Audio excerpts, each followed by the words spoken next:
Hi, I'm Jacqueline. And I'm Courtney, and this is Caffeinated Crimes. Hopefully, you guys cannot hear the noise outside as my husband is building a little outside playhouse thing for our daughter's birthday tomorrow. That as soon as Courtney hit record, I just hear bang, bang, bang. I'm like, okay, great, Of great. course, of course. Which, like we've talked about, the background noise has been a lot better, so I think it'll be Hmm. okay. But it's of course like right outside the room that I'm in is where he is building it. And he also was like, "Oh no, I don't need help. It's only supposed to take 20 minutes, and I don't think it'll take that long." And that was about 45 minutes ago. So clearly it's going well. Yeah, it's not going well. It's gonna take him all Yeah. night. Well, it Which, also, speaking of, look out this window here. We still got oh, sunlight. We still have beautiful. sunlight. And it is Nice. 9 o'clock and there's still sun. There's still sun. Ugh, that is just such a glorious feeling. Like Hmm. the best. Andrew was also funny because he like had everything out of the box when I went out there after I put Millie to sleep, and he was like, "Well, it didn't come with any instructions, so I hope I'm doing this right." And then as he's like almost done, he's like, "There's not any like screws or anything." And I'm like, "Did you miss a bag somewhere?" And he was like, "No, it was taped to the inside of the roof of this house." And he's like, "Oh, here's all the instructions and also all the screws I need." And I was like, "Okay," because I mean, it's Yeah. it's one of those little Tykes like houses that it's Hmm. pretty easy to just boom boom, but like you can see where everything goes. It's not like you like need complex instructions. But I'm like, yeah, there are definitely supposed to be some screws here that like hold this together in So some the house fashion. does not come crashing down on her. Yeah, That which would your sister did might tell me traumatize that her. hers tends to tumble throughout the backyard when there's a big storm. So I was like, oh, good to know. So,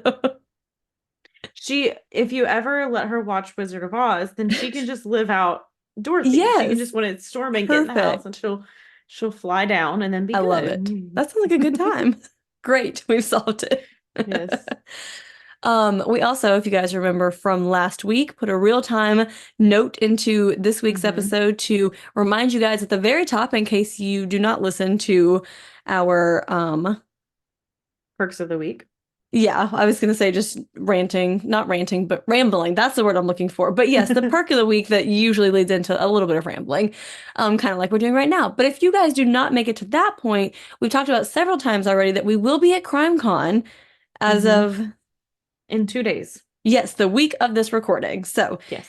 if you guys are at CrimeCon this week, maybe you guys are listening to this at CrimeCon. That would be That would so be much cool. fun. Or maybe you're living close enough or a flight close enough that you're like, should I go to CrimeCon? This is your Yes, sign. Come to you CrimeCon, should. meet us, talk to Yeah, us.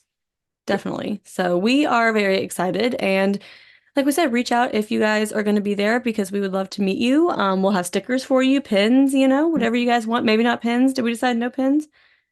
I don't remember. Maybe we'll take a Anyway, few pins, but okay, mostly stickers because I feel gotcha. like, stickers I think are better Yeah, overall. and they have our logo and they're super cute. And yeah, so please let us know if you guys are going to be there. And for our lovely Patreon members, a little plug for patreon.com/caffeinated crimes. If you guys want to hear all about our Patreon experience, we will hopefully be posting live from CrimeCon of like updates of what we're doing. But then each evening we will also record, a little snippet, just letting you know about Hmm. our day, and then we'll compile it all together if you just want to hear a little recap of our CrimeCon experience, part two, because part one was a great time and we're excited to do it Hmm. again.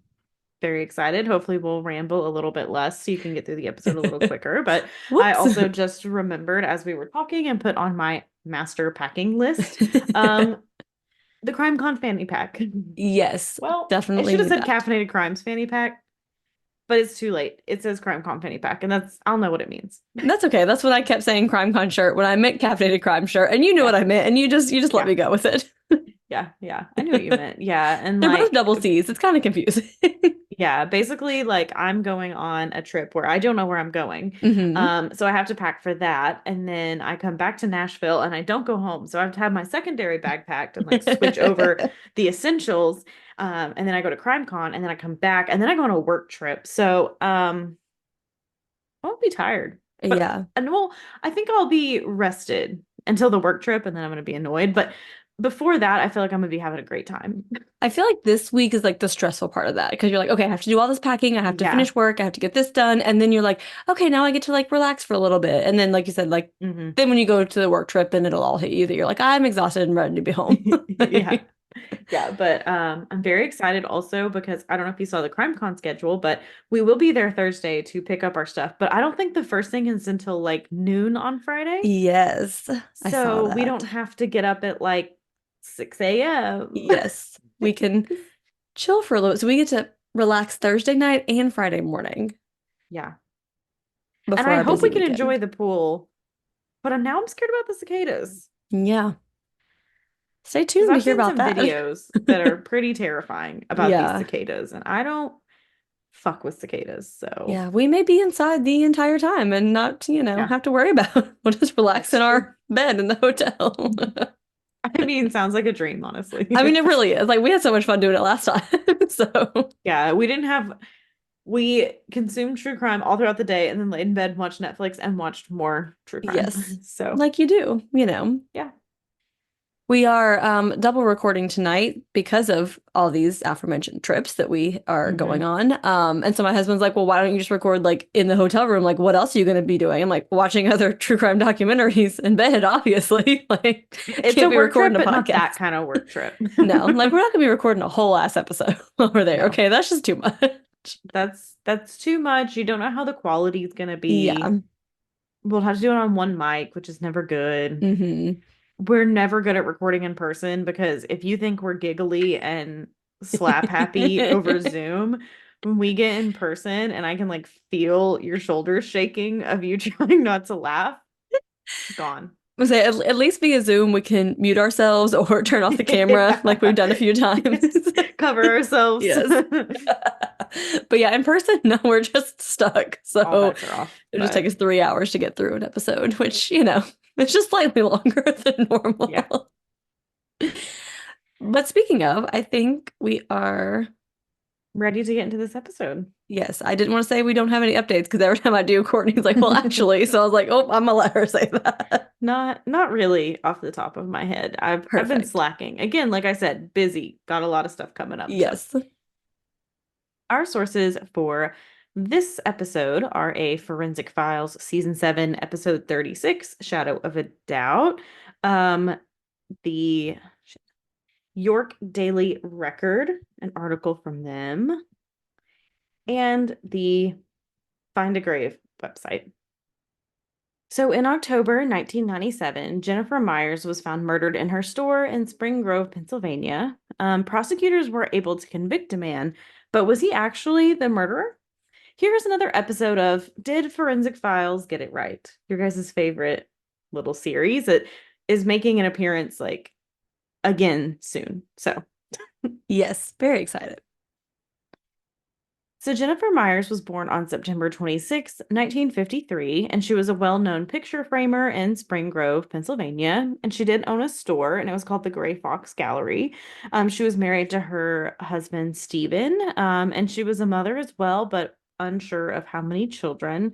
She was well respected and loved in Spring Grove. And unfortunately, as far as like her early life, like we don't really know much more information. Like we always try really hard to get as much information as we can about the victims, but there just was not a lot out there.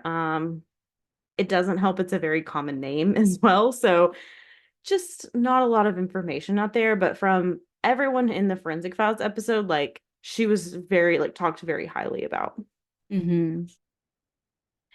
And on August 5th, 1996, she was robbed at gunpoint at her store, and the robber took about $40 and tied her up and sexually assaulted her. She did not know who had attacked her, and she did later see the man again at a Sheetz in Hanover.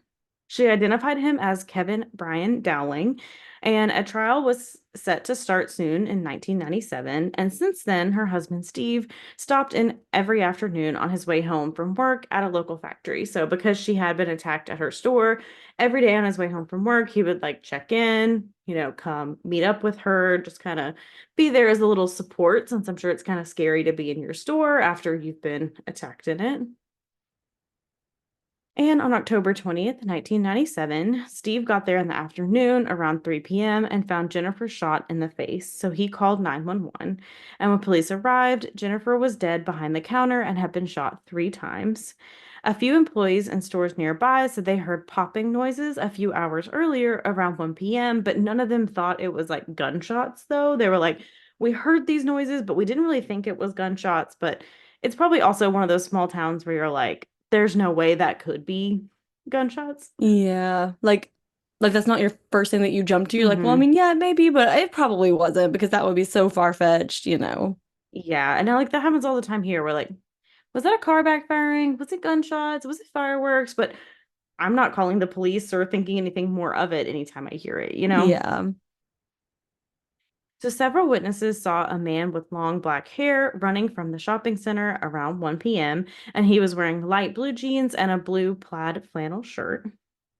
So this violence did seem to be targeted. It kind of just seemed like someone walked in and like with the purpose of killing someone. There was no signs of a struggle, and they don't believe robbery was the motive because no money was missing from the cash register or Jennifer's purse. So they were like, there's no sign of a struggle, so it seems like kind of like a blitz attack. Like they run in, they kill her, and they leave. Like they're not here to get money or any other motive. So the killer fired the first shot in her shoulder, the second shot in her abdomen, and the third shot in her face. And they examined the bullet fragments found, and ballistics showed that the murder weapon was either a 357 or a 38 caliber revolver. So in Pennsylvania, they do have to list all registered gun owners, and so they decided to take a look at the list.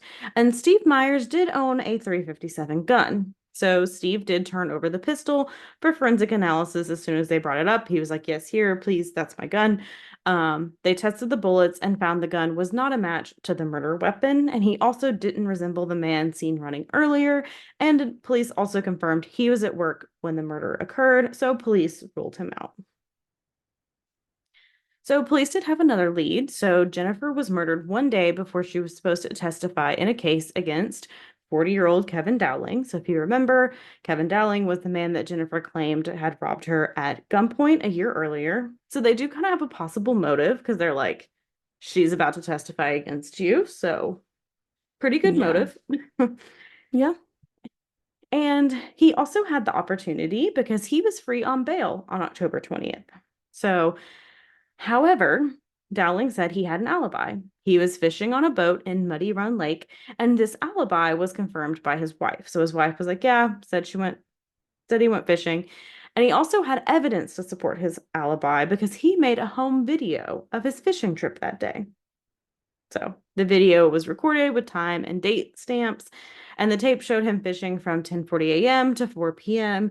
And Muddy Run Lake was 45 minutes away from Gray Fox Gallery, so not like super far, but also not like close.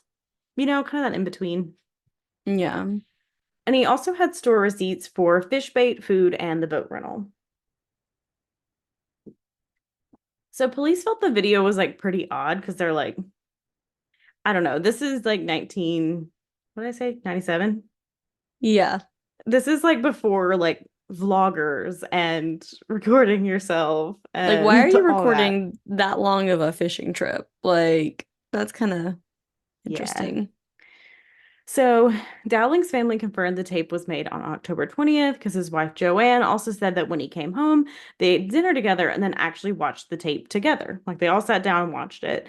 And Kevin said that it was about like he spoke about like his impending robbery trial and he like spoke to his children about not misbehaving if he ended up being found guilty and imprisoned. So maybe he was doing this because he's like, I'm about to go to prison and you need a video to like have for me. Your last day of possible freedom. I don't know why Yeah. you're not spending it with your family and not fishing by Right? yourself. He's um, like, well, I'll be able to see my family in prison, but I won't be able to go fishing in I prison. mean, So not wrong. I do understand possibly recording a video of yourself to be like, that does make a you little might sense. you might need it might give you comfort when Yeah. you can't see me all the Yeah. time. That's true. So, police still felt though that this tape and the receipts felt just a little too perfect, that they had like all the evidence of an alibi. So police wondered if he could have doctored the videotape. So Dowling had shot all throughout the day, but the tape itself was only 12 minutes. So it wasn't like 8 hours straight footage, like he'd stopped and started it kind of thing. And a few things I thought were odd about the tape is that multiple times he talks about catching a fish, but never shows the fish on tape. So he's like, "Oh, I caught one," but you never see it, which you would think would show. And he also keeps checking his watch. So if it's a casual day of fishing, like, why does the time matter so much? And in some frames, Dowling's watch showed to the camera. Investigators isolated and enlarged clips of the watch, but the time was too blurry to read because this is not any show you see on TV where they can take the blurriest image and suddenly make Enhance. it clear. Yeah, that's not real. That's So, my favorite Law and Order trope is that, oh, can we just enhance that? And they just 3 clicks and then it's now is perfectly clear and you can read I exactly can what's read on that it. license plate that was, 6 miles away in the rain. Yeah, yeah. So, that's not real. So they were like, oh, because I was like, oh my gosh, are they about to zoom in on this watch? But no, they could not read it.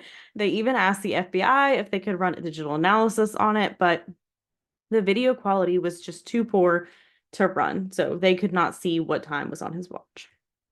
So police now want to try and look at the sun and different things in the tape to see if they could prove that these were taken like at a different time. The time and date stamp can be manipulated so that like the clips line up with the time of day. So you can kind of adjust those time and date stamps and then it be saying you're recording at a time that's not the actual time. So by determining the shadowing like position, can they work backwards and see if they can use the sun and its position in the sky to figure out like the actual time? Again, this is forensic files. They love this like off the wall shit. So What's like the weirdest forensics that we can come up with? yes, and Okay. it's the Yeah. sun. It's the sun and its positioning. So detectives asked NASA scientists at the Goddard Space Flight Museum in Greenbelt, Maryland, and NASA identified a local astrophysicist, Dr. Robert Boyle, who could help them. So Dr. Robert Boyle was at Dickinson College, which is in Carlisle, Pennsylvania, and he was an associate professor of physics and astronomy, and he knew it wouldn't be easy. Like, it's a moving boat. It's not very cut and dry. Like, this isn't going to be something easy to figure out this time. So, as we all know, or as I hope everyone who listens to this podcast knows, because the Earth is in fact round, as the Earth moves throughout the day, the sun can create different shadows. So, when you're using the sun to tell time, you're observing two different characteristics. So, the sun's height overhead or altitude, and its position on the horizon or azimuth. So Dr. Boyle said in addition to the tape, he would need measurements of the boat, Kevin Dowling himself, and Kevin's hat.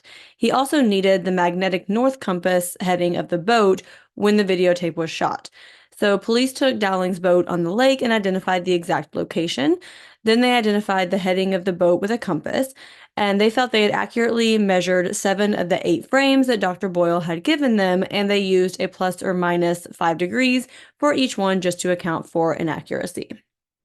So Dr. Boyle used a small model that was supposed to represent Kevin Dowling and tried to use a light bulb as the sun to try and produce the same shadows. So he used a protractor to determine the sun's position, and he also used a computer program that would show the sun's position the day of the murder. So with this, Dr. Boyle believed that the timestamps on some of the scenes were not accurate. So many of the times in the middle did not line up like with this astronomical data. For example, in one of the scenes, the time is stamped as 11:24 a.m., but the background analysis shows that Dowling is facing north, but the sun is positioned to his left, which is west. And at 11:24 a.m., the sun would be in the east. So Dr. Boyle thinks this scene was shot closer to 3 p.m. So now they believe that his alibi was not accurate, but police do need more than shadows on video for a conviction, obviously. So police tell Dowling about the shadows and how the time and date stamps don't add up. And Dowling did admit to changing the timestamps. He said that after a few hours of fishing, he went to a nearby strip club, so he altered the times on the videotape so his wife wouldn't find out. So police Yeah. obviously aren't really buying this explanation. They also thought it was odd that he was wearing light blue jeans and a blue flannel in the video, which is very similar to the clothes the man was seen running away from the Gray Fox Gallery in. So police found these clothes and sent them to AJ Skip Schwobel, an expert in gunshot residue. So tests did reveal gunshot residue on the left side of all of his clothing that day, and Dowling was also left-handed. So prosecutors say Kevin Dowling intentionally murdered Jennifer Myers to stop her from testifying. They believe that on the day of the murder, Dowling went fishing on Muddy Run Lake and used his video camera until 11:45 a.m. They said he then went ashore, hid the boat in bushes, and made the drive to Gray Fox Gallery. They think he wore a wig as a disguise and entered around 1 p.m. and fired 3 shots, then drove back to the boat and went back on the lake and then reset the time of his video camera to 11:24 a.m. So Kevin Dowling insisted he was innocent, but the prosecution did take the case to trial. And the prosecution also had a witness, Sandra Eller, who said she saw Kevin in the parking lot that day. She said she had no doubt in her mind that she saw him that day, and she wasn't sure of the time, but she believed it was around 11:20 or 11:30 a.m. So her receipt from Kinney's Market said 10:50 a.m., but Pennsylvania State Trooper William Mowry testified that the clock in the register was behind and inaccurate. Another witness, Clarence Hess, was the rental boat proprietor at Muddy Run Lake, and he said that Kevin got into a boat at about 10:20 and was in it for 30 to 45 minutes, and it would take about an hour and 10 minutes to drive to the Gray Fox Gallery from Muddy Run Lake. However, the jury was not convinced. Kevin was convicted of first-degree murder, and he was sentenced to death by lethal injection. His wife Joanne said she was shocked about what happened, that she had no idea about his secret life. She feels disgusted, especially that he seems to feel no remorse, and she filed for divorce and said she feels the death sentence is too lenient. Which also in the Forensic Files episode, it's like in her kitchen.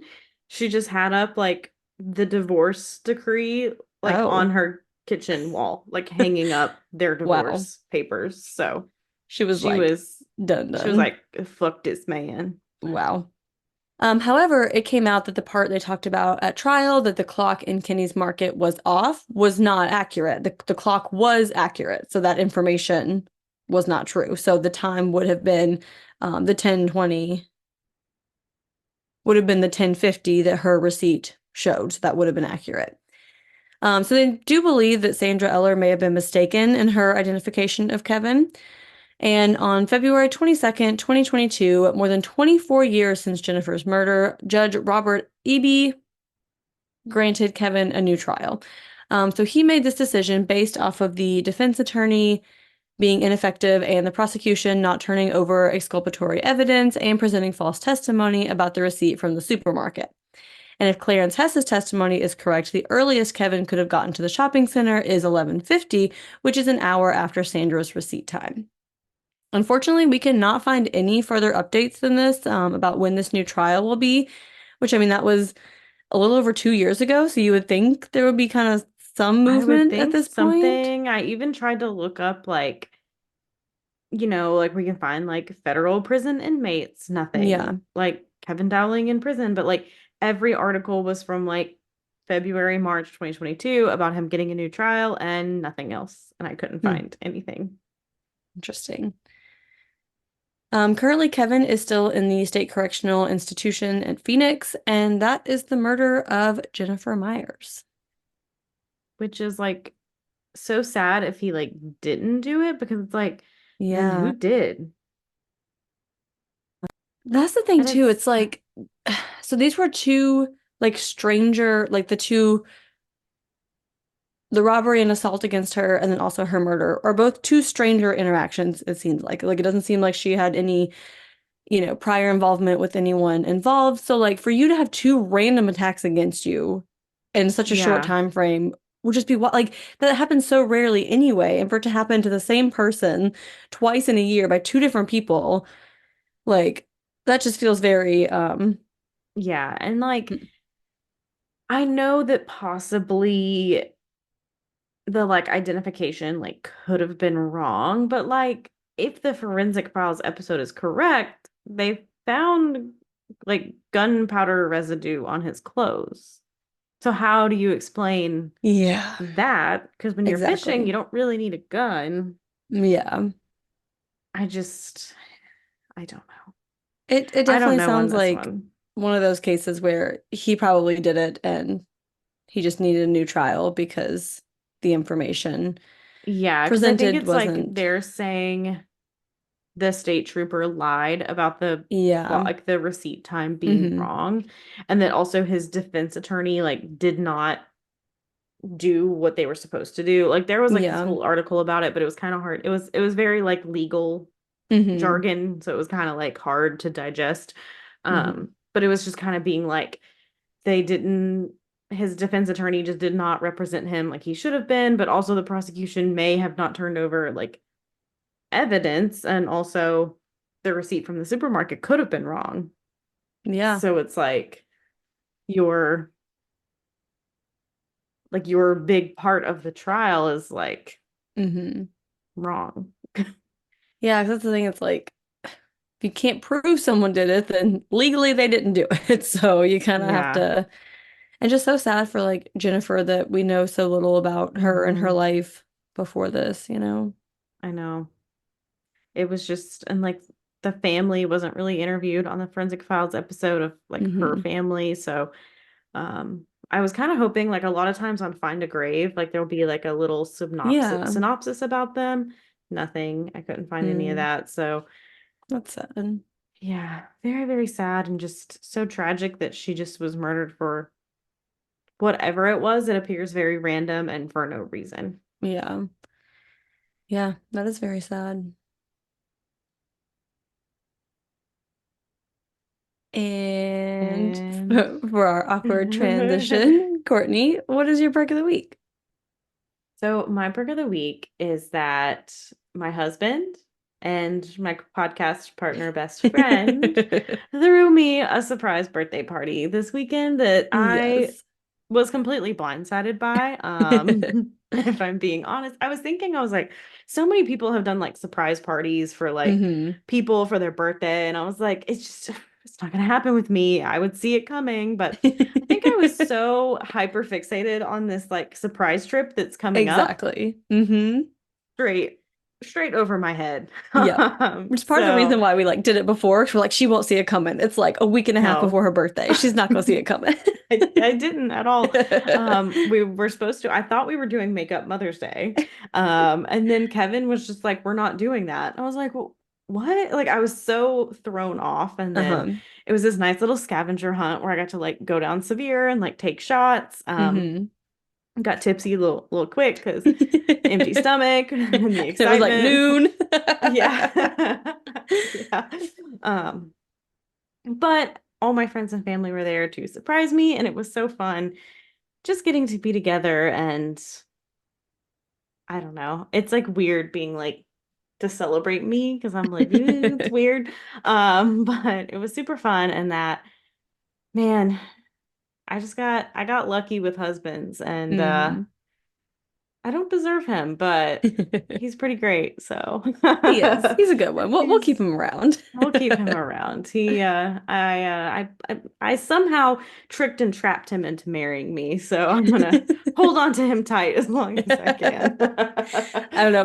My favorite part of the because it was like as like a scavenger hunt, so Courtney had to go to these different places, like she said, to like get Mhm. her shot and then her next clue or whatever. And at one point she was like, "My God, the man really could cheat on me, and I have no idea because he planned all of this without her knowing." No, no inkling that this was happening. I always joke, I'm like, no, like Kevin would never cheat on me. He'd bring that girl right in front of the Ring doorbell. I'd catch him. Like, no way he could keep it from me. And then I was sitting there, I was like, And then oh, she's like, "Oh shit, he damn. really could." I don't. Me and your husband, we've been texting for like a year, so like,